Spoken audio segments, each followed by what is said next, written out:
Shalom Adonai, Yeshua HaMashiach, Hamaleh, Hamalehim.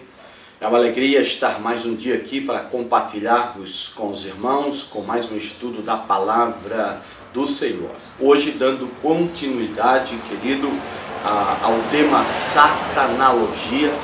Vamos ver quem representa Satanás ou Satã no livro de Jó. E diz assim em Jó capítulo 1, versículo 6 até o versículo de número 12.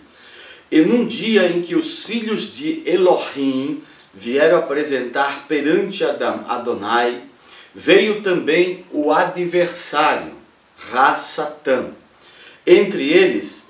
Então Adonai disse ao adversário, Satã, de onde vens? E o adversário, Satã, respondeu a Adonai e disse, de rodear a terra e passear por ela. E disse Adonai ao adversário, Satã, observaste tu o meu servo Jó? Porque ninguém há na terra semelhante a ele, homem íntegro e reto, temente a Elohim, e que se desvia do mal. Então respondeu o adversário a Satã, a Adonai, e disse, porventura teme Jó a Elohim debalde? Porventura não o cercasse de sebe a ele e a sua casa e a tudo quanto tem? A obra de suas mãos abençoaste e o seu gado se tem aumentado na terra. Mas estende a tua mão e toca-lhe em tudo quanto tem, e verás se não blasfema contra ti na tua face. E disse Adonai ao adversário, Satã, eis que tudo quanto ele tem está na tua mão. Somente contra ele não estendas a tua mão. E o adversário, Satã, saiu da presença de Iove.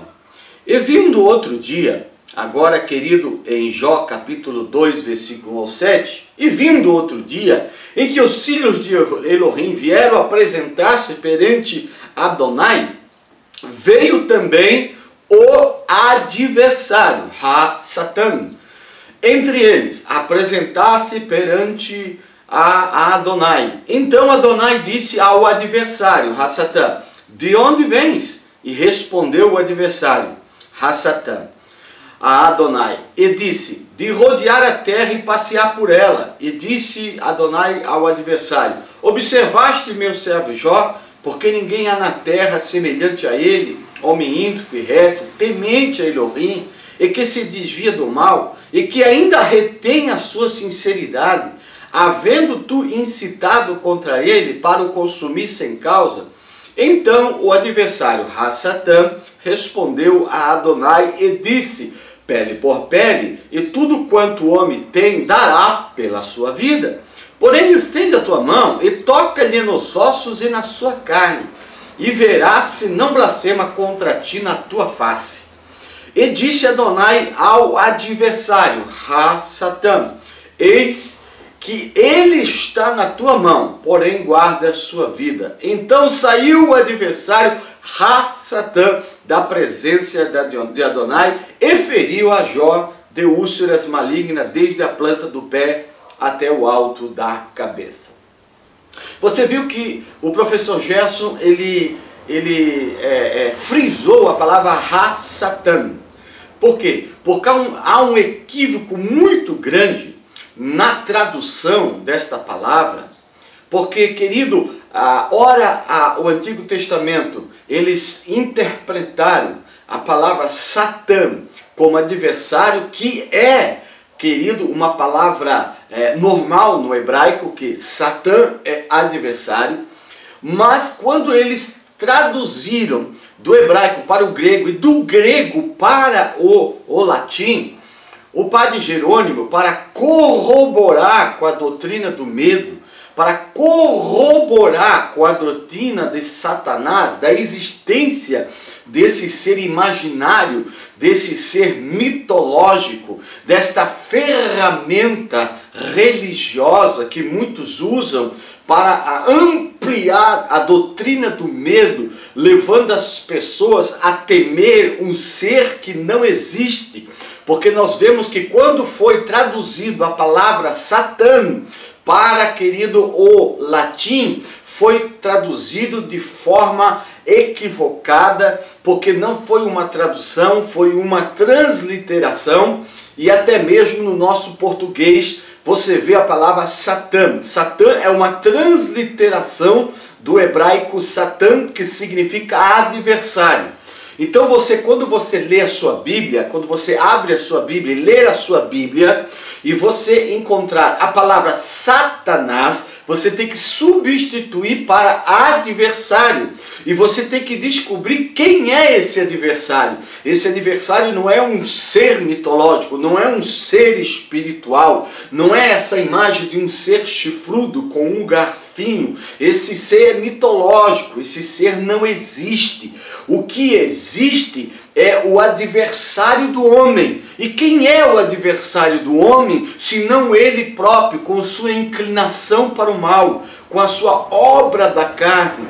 Por isso, querido, que nós vamos encontrar Jesus dizendo para Pedro: para trás de mim, Satanás, porque Pedro estava se opondo.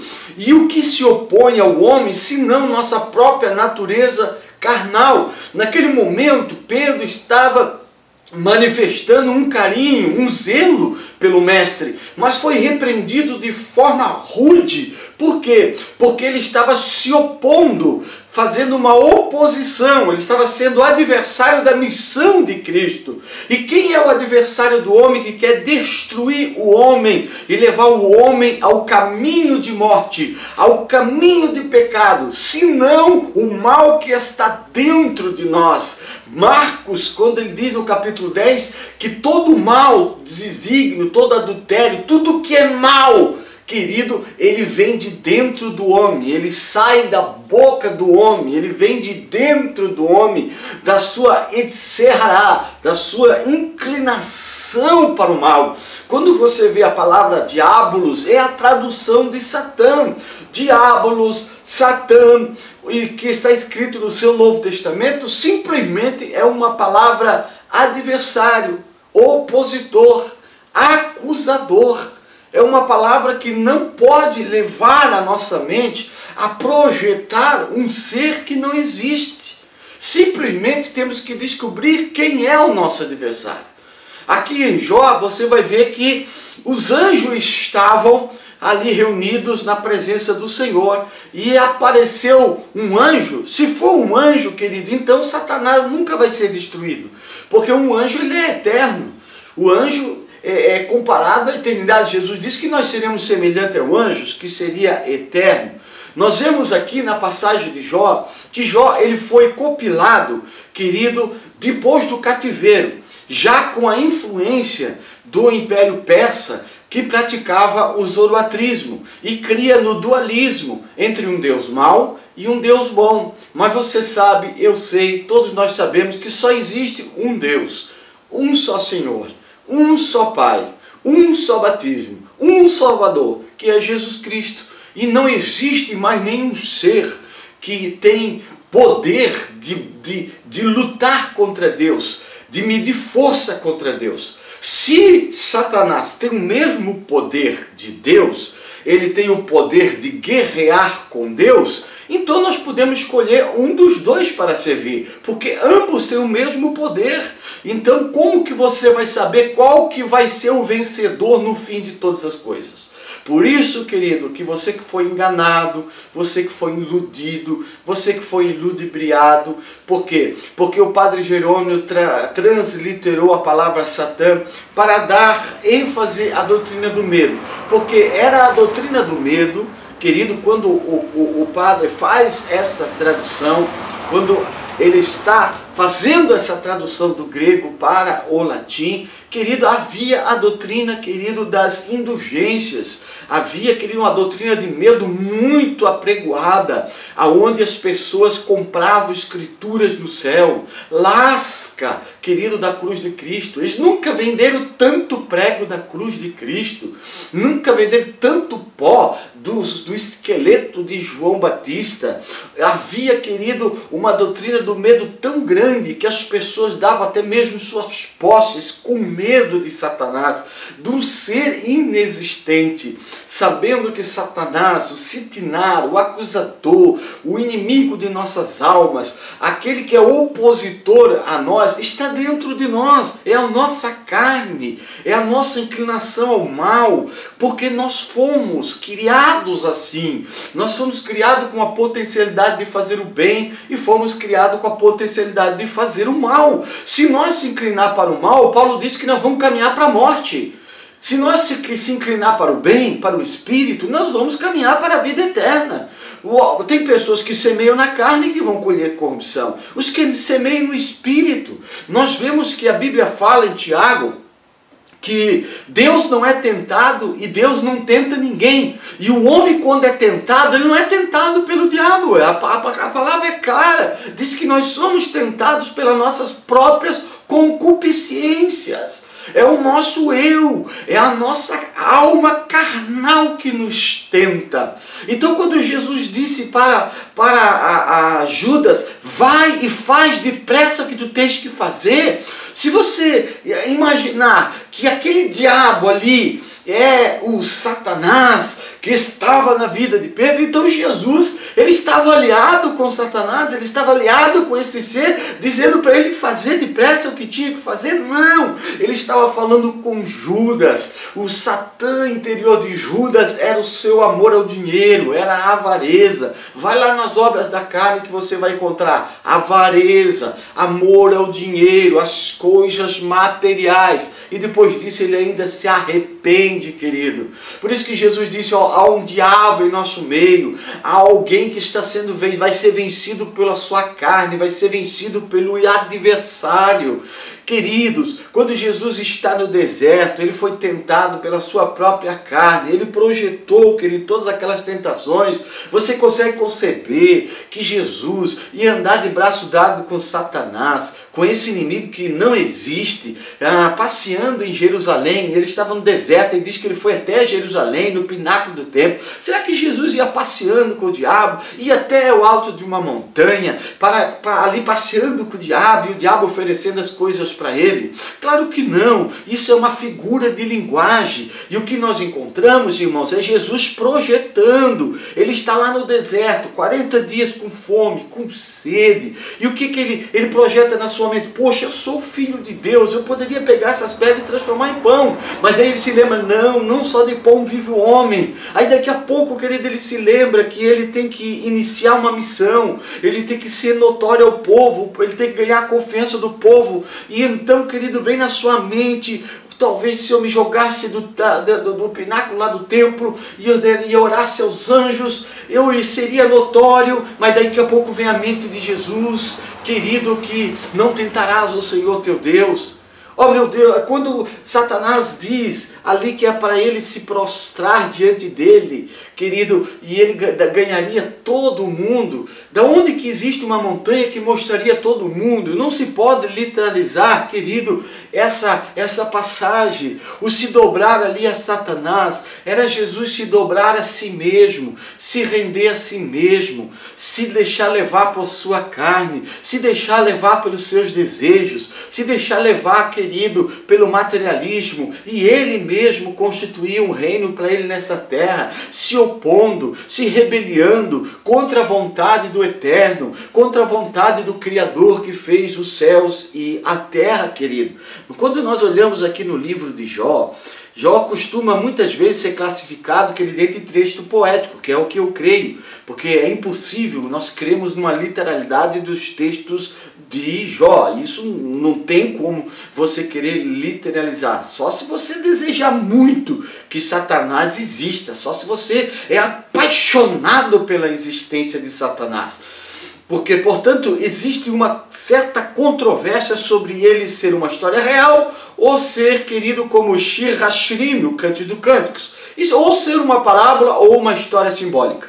Porém, para efeito de análise, aqui em questão, a história será considerada como uma narrativa de fatos reais. Então vamos fazer que aqui foi um fato real, que realmente Jó passou por tudo isso e tudo isso aconteceu literalmente. Então vamos estudar esta narrativa para ver aonde nós vamos chegar. Nessa narrativa, observe que em momento algum se afirma que a figura apresentada apenas como adversário seja um inimigo de Deus.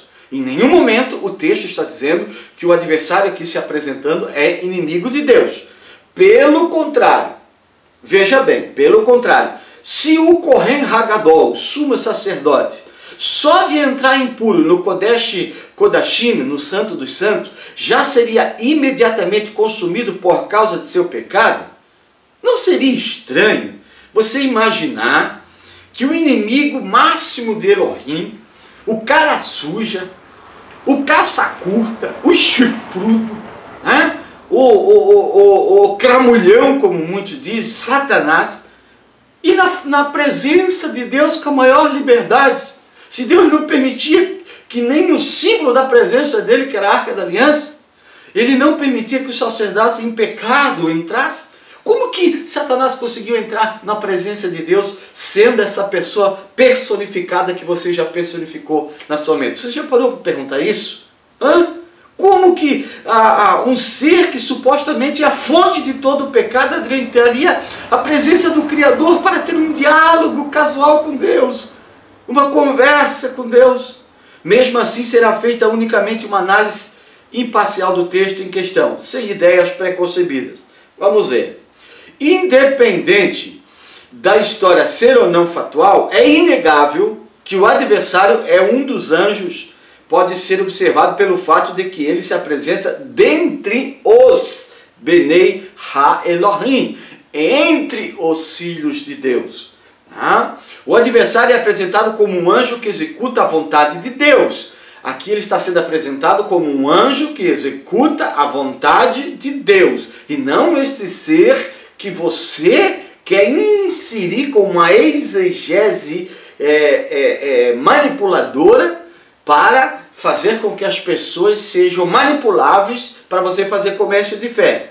O que nós vemos aqui, querido, é que Elohim, querido, permitiu que Satanás, ou Hassatã, o adversário, executasse uma ordem dele, conforme isso é observado. Isso vai contra a ideia de se na oposição, em vez que está, biblicamente significa colocar-se contra o propósito ou objetivo de alguém. Naquele momento ali, nós vemos que nesse texto Satanás não está se opondo a Deus, ele está fazendo oposição aos homens. E vemos que Satanás ele age dentro dos limites de Deus, dentro daquilo que Deus o mandou. A ideia que o mesmo esteja apenas executando a vontade de Elohim é reforçada pela passagem abaixo. Vamos ver, quer ver? Sucedeu que, acabando Adonai de falar a Jó aquelas palavras, Adonai disse a Elifaz, o temanita: a minha ira se acendeu contra ti e contra os teus dois amigos, porque não falaste de mim o que era reto, como o meu servo Jó. Tomai, pois, 7 bezerros e 7 carneiros, e ide ao meu servo Jó, e oferecer holocausto por vós. E o meu servo Jó orará por vós, porque deveras a ele aceitarei, para que eu não vos trate conforme a vossa loucura, porque vós não falaste de mim o que era reto, como o meu servo Jó. O opositor que aparece no princípio do livro não é citado entre aqueles contra quem a ira de Elohim se acendeu. Por que a ira de Elohim não se acendeu contra Hassatã, contra o adversário? Porque ele estava fazendo exatamente aquilo que Deus queria que ele fizesse. Porque ele é o símbolo, querido, daquilo que é oposição ao homem, que é aquilo que testa o homem. E o que testa o homem hoje são nossas concupiscências, são os nossos desejos, são as obras da carne em detrimento à vontade do Espírito. E esses guerreiam um contra o outro para obter o domínio e o controle de nossa vontade. Assim Paulo declara, explica, ensina, lá em Gálatas capítulo 5, do versículo 17 em diante, onde você encontra as obras da carne, os frutos do Espírito, e ambos militando entre si, guerreando entre si. Se existe uma guerra, não é, querido, uma guerra espiritual, não é uma guerra que está no âmbito dos anjos e Satanás e demônios, não, é a guerra interior dentro de nós mesmos. Mas é muito mais fácil nós terceirizarmos a culpa e jogarmos a culpa em bodes expiatórios, em Satanás, em macumba, em feitiçaria, em quimbanda, em tudo quanto essas porcaria que estão aí, querido, que tem os seus certas influências, mas quem tem Deus no coração está livre. Sejam confundidos e consumidos os que são adversários. Sotnei da minha vida, cubram-se de opróbrio, de confusão aqueles que procuram o meu mal. Salmos 71 e 13. Por que aqui não foi transliterado também, como Jerônimo fez, de maneira sorrateira, de maneira tendenciosa, aqui colocando, por que não colocou aqui, ó, consumidos os que são meus Satanás? Mas porque lá em Jó, lá em Zacarias, tendenciosamente para corroborar com a doutrina do medo e da existência desse ser inexistente, se coloca, querido, uma palavra transliterada para condicionar o pensamento das pessoas a um ser que não existe. Shalom Adonai, que a paz de Deus abunde em seu coração.